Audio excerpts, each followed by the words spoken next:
जनसभा को संबोधित कर रहे हैं। श्री चंद्रदीप नरके जी, श्री अशोक राव माने जी, पूर्व विधायक श्री जयश्री जाधव जी, भारतीय जनता पार्टी के जिला के अध्यक्ष श्री विजय जाधव जी,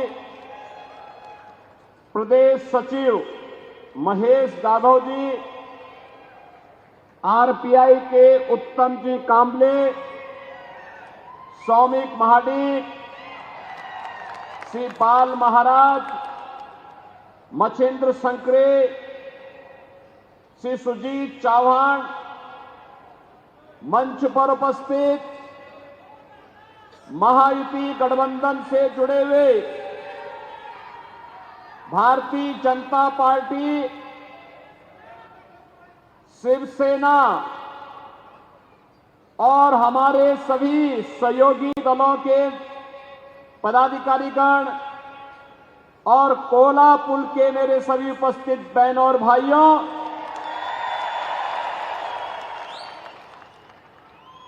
महालक्ष्मी की इस पावन धरा को कोटि कोटि नमन करते हुए मैं आप सबका हृदय से अभिनंदन करता हूं। बहनों और भाइयों, महाराष्ट्र की धरती ने विषम परिस्थितियों में भारत को लड़ना सिखाया है। हिंदवी स्वराज के संस्थापक छत्रपति शिवाजी महाराज स्वराज की स्थापना कैसे की जाती है, इसकी प्रेरणा महाराष्ट्र ने दी।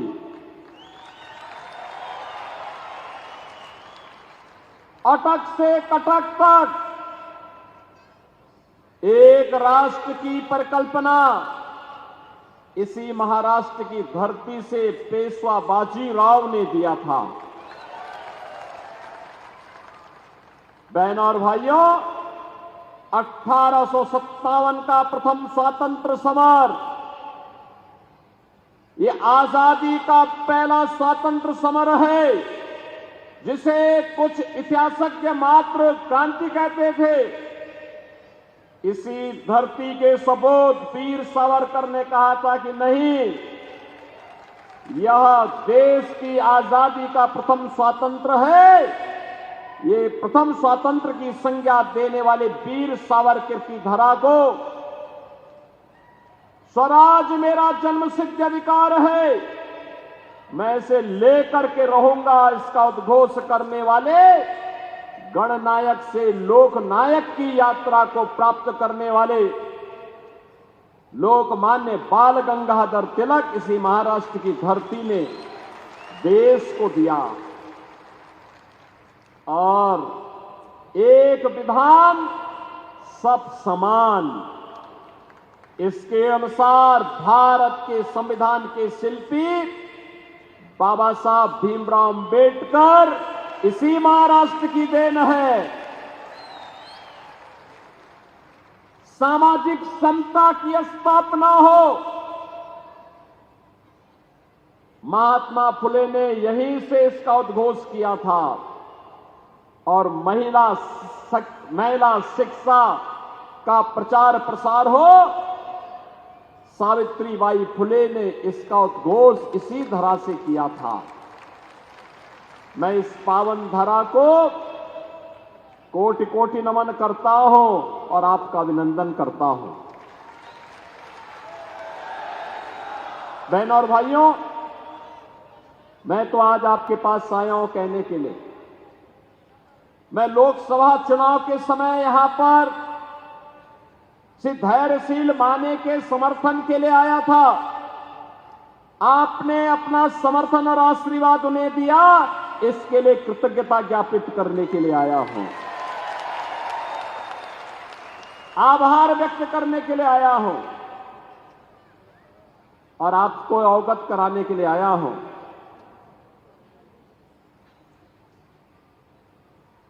कि कि महाराष्ट्र के अंदर जो चुनाव वर्तमान में चल रहे हैं,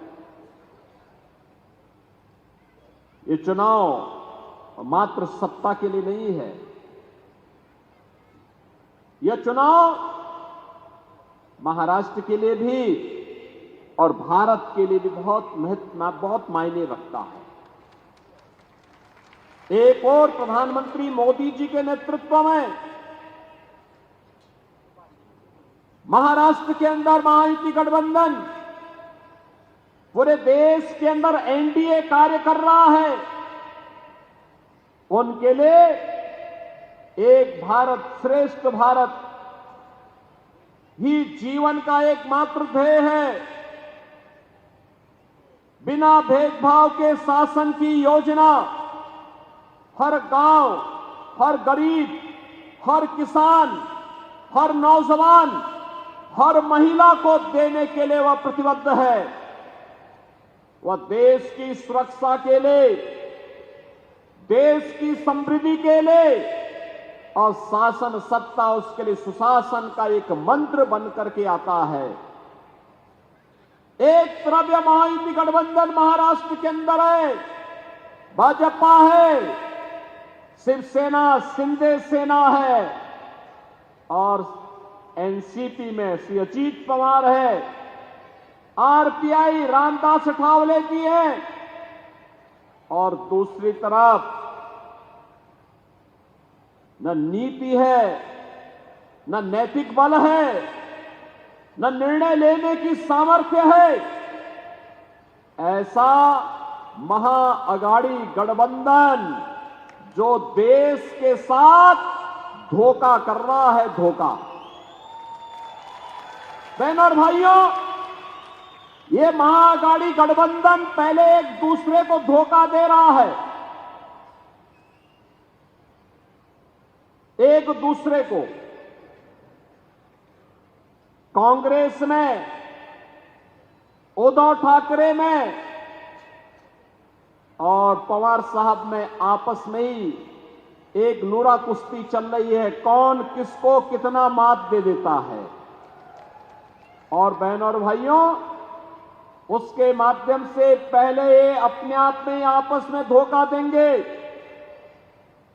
फिर हिंदू समाज को धोखा देंगे और फिर देश को ही लोग धोखा देंगे।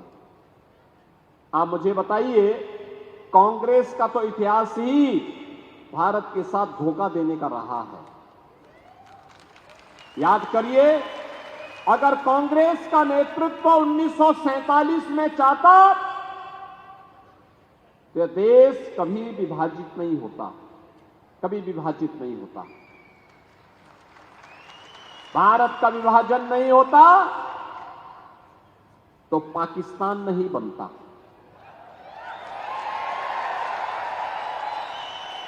पाकिस्तान नहीं बनता। जिनको यह भय था कि मुसलमान दंगे करेंगे, उनसे तो हम वैसे निपट लेते जैसे आज निपटते हैं। लेकिन कांग्रेस की बुजदिली थी, उनकी कायरता थी, सत्ता लोलुपता थी। उन्होंने देश के विभाजन को स्वीकार करके हजारों वर्षों से जो भारत एक भारत था, उस भारत को दो टुकड़ों में बांट दिया। बदले में मिला क्या? लाखों हिंदू काटा गया, लाखों हिंदू काटा गया। अब तो कांग्रेस के लोग उस सच्चाई को भी स्वीकार नहीं कर रहे हैं, नहीं कर रहे हैं। कल यहां पर श्रीमती प्रियंका वाड्रा जी आई होंगी, वो भी सच्चाई को नहीं बोली होंगी। उन्होंने विकास के बारे में कुछ नहीं कहा होगा, सुरक्षा के बारे में कुछ नहीं कहा होगा, आतंकवाद के बारे में नहीं कहा होगा, नक्सलवाद के बारे में नहीं कहा होगा, क्योंकि वे तो बांटने के लिए आए हैं। कांग्रेस के अध्यक्ष हैं श्री मल्लिकार्जुन खड़गे। उम्र दराज हैं, लेकिन सच बोलने की हिम्मत नहीं करते हैं। बहनों और भाइयों, उसी सच्चाई से अवगत कराने के लिए मैं आया हूं। मल्लिकार्जुन खड़गे जी का गांव आज के कर्नाटक के बीदर जनपद में बारावती गांव है और बारावती गांव को 1947 में हैदराबाद के निजाम के रजाकारों ने जला दिया था।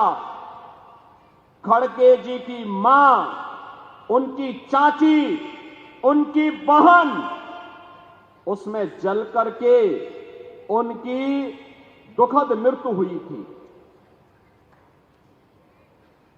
और जब मैं इसी के बारे में कहता हूं कि बटोगे तो कटोगे, तो खड़गे जी को बुरा लगने लगता है। खड़गे जी, सच्चाई को स्वीकार करिए। जनता जनार्दन के बारे में सच बताइए कि निजाम था कौन, ये निजाम था कौन और इसके रजाकार थे कौन, जिन्होंने निर्ममता पूर्वक हिंदुओं का कत्लेआम किया था। क्यों नहीं आप उस सच्चाई को जनता के सामने रखते हैं? कांग्रेस के नेतृत्व के भय से, अरे आप तो स्वयं ही राष्ट्रीय अध्यक्ष हैं कांग्रेस के, आपको सच्चाई बोलनी चाहिए कि नहीं, निजाम के रजाकारों ने, निजाम का रजाकार कोई और नहीं था, ये निजाम के रजाकार वही कट्टरपंथी मुस्लिम हैं जो आज भी जगह जगह, कहीं गणपति महोत्सव पर, कहीं रामनवमी की शोभा यात्रा पर और कहीं पर हमारी आस्था और सम्मान के प्रतीक विशालगढ़ जैसे किलों पर कब्जा करके भारत को अपमानित करने का कार्य कर रहे हैं। और इसीलिए मैं आपसे कहने के लिए आया हूं कि बहनों और भाइयों, ये कांग्रेस के अंदर अंग्रेजों का ही जीन्स आया है और इसीलिए कह रहे हैं, बांटने की राजनीति कर रहे हैं। ये महाअघाड़ी गठबंधन बांटने की राजनीति कर रहा है। ये जाति के नाम पे बांटेगा, क्षेत्र के नाम पे बांटेगा, भाषा के नाम पे बांटेगा, आपस में लड़ाएगा, जाति जाति को लड़ाएगा और फिर आपस में लड़ करके और फिर उन्हीं रजाकारों को, जो कभी निजाम के रजाकार के रूप में सनातन के खिलाफ लड़े थे, उन्हीं रजाकारों के माध्यम से फिर से भारत की एकता और अखंडता को चुनौती देंगे। कांग्रेस तो यही कर रही थी। उसके लिए देश हित कभी महत्वपूर्ण नहीं रहा। याद करिए 2014 के पहले के भारत को। 2014 के पहले पाकिस्तान भारत के अंदर घुसता था, भारत की सीमाओं पर अतिक्रमण करने का प्रयास करता था, आतंकी वारदात को अंजाम देता था। और बहनों और भाइयों, व्यापक पैमाने पे देश के अंदर आतंकवाद को भड़काने का काम करता था। हम लोग उस समय सांसद थे, हम लोग मंचों पर इस बात को उठाते थे, संसद में मुद्दे को उठाते थे, तो कांग्रेस की यूपीए सरकार कहती थी इसको मत उठाइए, संबंध खराब हो जाएंगे। हम कहते थे क्या देश की कीमत पर संबंध सुधारोगे क्या? अरे देश की कीमत पे संबंध नहीं सुधर सकते। लेकिन ये नहीं मानते थे। 2014 में जनता जनार्दन ने दुनिया के आज के सबसे लोकप्रिय नेता श्री नरेंद्र मोदी जी को देश के प्रधानमंत्री के रूप में चुन करके भेजा। आज आप देखते होंगे, आज तो पाकिस्तान या भारत का कोई दुश्मन भारत की सीमा का अतिक्रमण नहीं कर सकता। आज अगर करता है तो उसे मालूम है ये नया भारत है, छेड़ेंगे तो छोड़ेंगे नहीं। ये नया भारत है, छेड़ता नहीं है, कोई छेड़ता है तो छोड़ता भी नहीं है। और इसीलिए मैं आपसे कहने के लिए आया हूं, आज भारत की वर्तमान यात्रा को आप देख रहे होंगे। नया भारत पहले 10वीं अर्थव्यवस्था था, आज दुनिया की 5वीं बड़ी अर्थव्यवस्था बन गया। अगले 3 वर्ष के अंदर भारत 3री बड़ी अर्थव्यवस्था बनेगा। आज भारत के अंदर बिना भेदभाव के योजनाओं का लाभ मिल रहा है। योजनाओं का लाभ कैसे दिया जाना है, महाराष्ट्र के अंदर पूछो, यहां पे एकनाथ शिंदे जी, देवेंद्र फडणवीस जी, अजीत पवार जी के नेतृत्व में चलने वाली महायुति गठबंधन की सरकार ने लाडली बहना के माध्यम से यहां की 2.5 करोड़ बहनों के खातों में हर महीने धनराशि देकर के साबित किया कि बिना भेदभाव की योजना का लाभ दिया जा सकता है। बहनों और भाइयों, ये भारतीय जनता पार्टी नेतृत्व की महायुति गठबंधन की सरकार महाराष्ट्र के अंदर जिस मजबूती के साथ कार्य कर रही है, उसी को मजबूती प्रदान करने के लिए हम लोग आए हैं। बिना भेदभाव के हर गरीब को आवास की सुविधा का लाभ मिल रहा है। बिना भेदभाव के हर घर में आयुष्मान की सुविधा का लाभ मिल रहा है। शासन की सुविधाओं का लाभ गरीबों को बिना भेदभाव के मिल रहा है। इंफ्रास्ट्रक्चर भी नया नया है, हाईवे के रूप में, रेलवे के रूप में, मेट्रो के रूप में, एयरपोर्ट्स के रूप में, AIIMS, IIT, IIM, 1 district 1 medical college, हर घर नल की योजना, ये सब भी क्रियान्वित हो रही हैं। और युवाओं के लिए भी तो योजनाएं हैं। मिशन रोजगार के नाम पर युवाओं के लिए नौकरी, महिलाओं के लिए स्वावलंबन के लखपति दीदी का अभियान। याद करिए 2014 के पहले इस महाराष्ट्र में सबसे अधिक अन्नदाता किसानों ने आत्महत्या की थी। आज किसान को किसान सम्मान निधि का लाभ मिल रहा है। और महायुति गठबंधन सरकार ने कहा जितना केंद्र सरकार दे रही है उतना ही महायुति गठबंधन की सरकार भी देगी। बहनों और भाइयों, ये सुविधा यहां के लोगों को न मिलने पाए, इसके लिए कांग्रेस और उसके सहयोगी दलों के द्वारा न्यायालय में अपील की गई।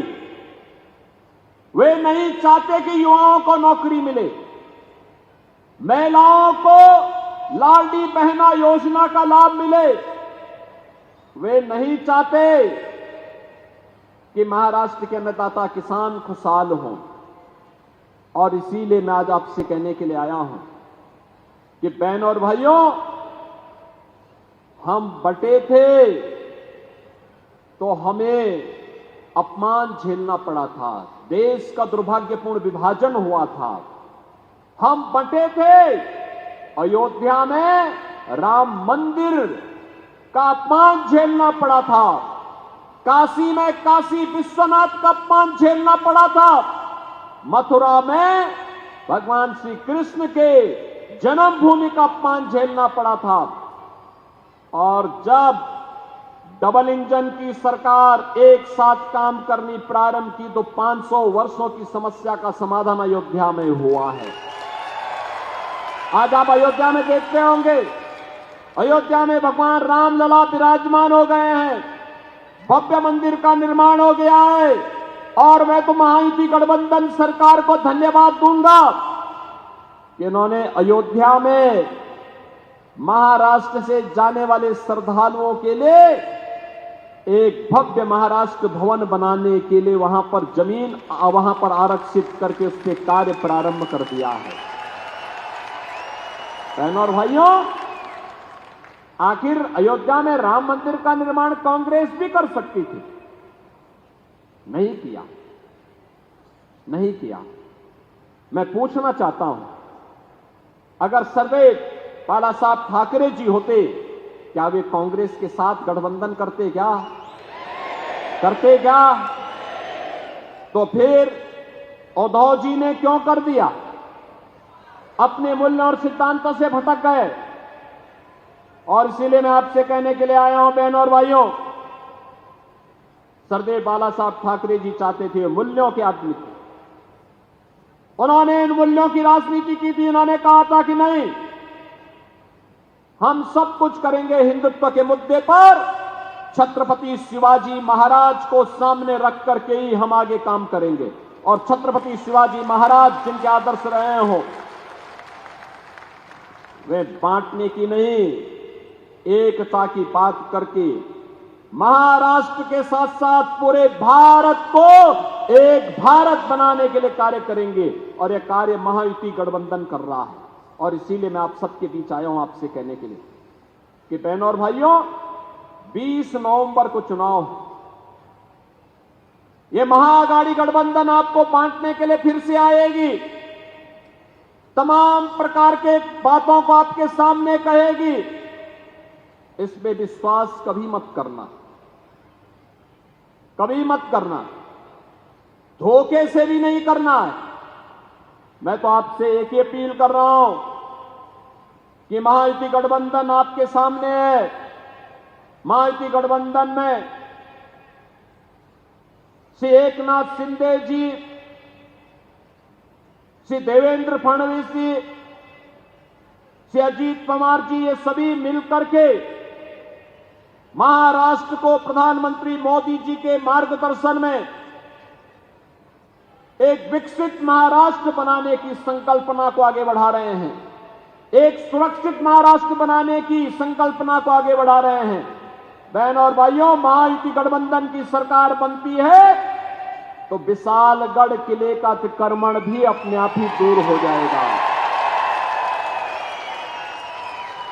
तब हमारे बप्पा, गणपति बप्पा के शोभा यात्रा पर कोई पथराव करने का दुस्साहस नहीं कर पाएगा। रामनवमी के किसी शोभा यात्रा पर कोई पथराव करने का दुस्साहस नहीं कर पाएगा।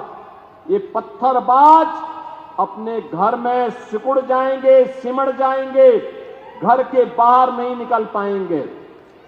और निकलेंगे तो पत्थरबाजी किए तो उन्हें मालूम है यूपी का सूत्र लागू हो जाएगा, राम नाम सत्य है। और इसीलिए आप सबसे मेरी विनती है कि यहां पर महायुति गठबंधन ने श्री अमल मांडिक को, श्री राजेश क्षीरसागर को, श्री चंद्रदीप नरके को अपना प्रत्याशी बना करके आपके बीच में भेजा है। आप इन्हें अपना समर्थन और आशीर्वाद देंगे? ये सभी प्रत्याशियों को अपना समर्थन और आशीर्वाद देंगे? दोनों हाथ उठा करके मेरे सामने इन्हें आश्वस्त करो अपने आशीर्वाद स्वरूप में आशीर्वाद देने के लिए। आशीर्वाद आपका इनको प्राप्त होगा ना? तो 20 नवंबर को आपका आशीर्वाद इन्हें प्राप्त हो, इसके अपील करते हुए अब हम मेरे साथ बोलेंगे, भारत माता की, भारत माता की, भारत माता की, वंदे वंदे